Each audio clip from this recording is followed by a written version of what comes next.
बरहा बरिसवा के दुल्हे श्री रामचंद्र सीता बियाहन जाय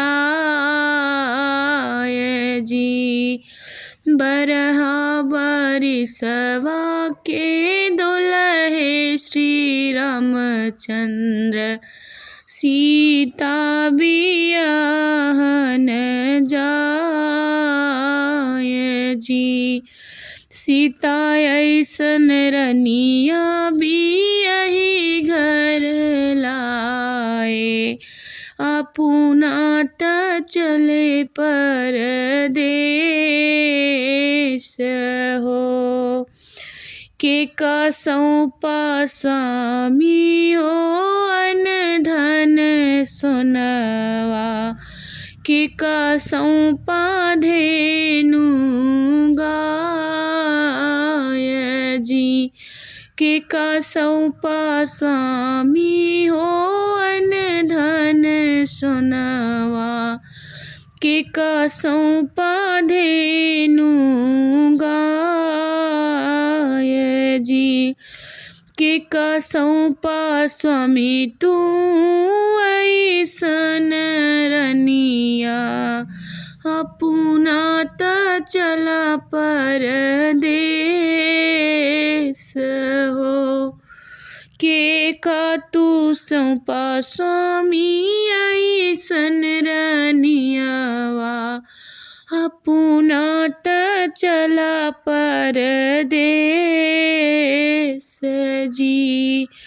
माई सौंपे रानियन धन सोनवा, बाबा लहे सर गाय जी।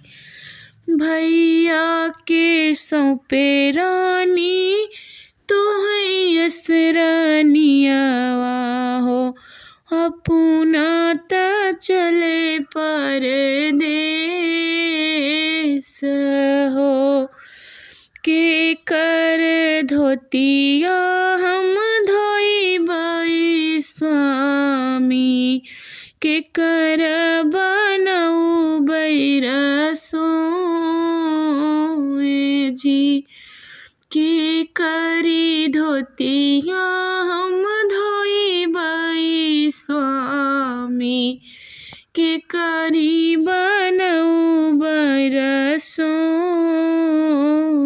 जी। के करे निपौआ उठी लगबै हो स्वामी, तू ताऊ चला परदेस हो। बाबा के धोतिया तू धो मोरी रनिया, भैया के तो बनायू रसोई जी।